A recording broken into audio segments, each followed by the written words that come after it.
Here at Fox 10 News, we continue to dive deeper into the red snapper controversy and the fight to wrest control from federal agencies. Today, we spoke with a recent appointee to a federal advisory board who books charters in Baldwin County. Fox 10 News reporter Matt Barentine brings you her inside view of the fight over the future of the charter boat fishing industry on the Gulf Coast.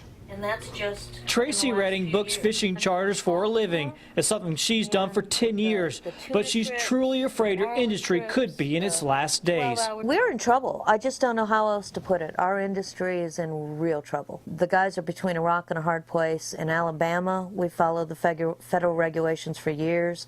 We followed whatever the rules were, and we just keep losing quota, losing days. The ever-shortening red snapper season is the main problem facing charter fishing.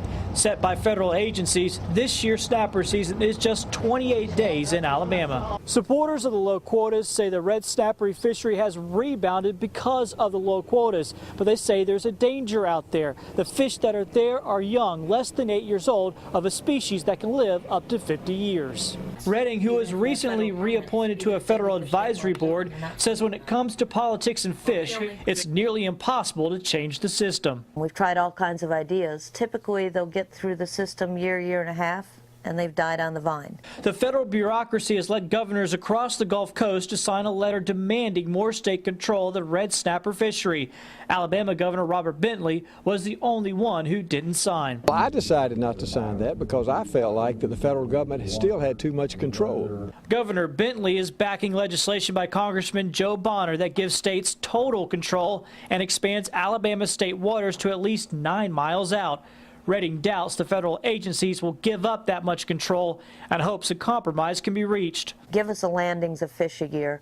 Let us figure out how to manage them. Regardless of what happens, Redding says the good old days are gone. The guys who are hardcore and think that they're going to get 6 months a year, be able to go to the good old days of filling up the coolers, who aren't willing to do the cruises, who aren't willing to think outside the box, will be gone within the next 5 years, probably even sooner than that.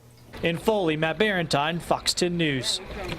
You can head to our website, fox10tv.com, for updates on the story, including an article from a local charter boat captain who justifies the reasoning for the short snapper season.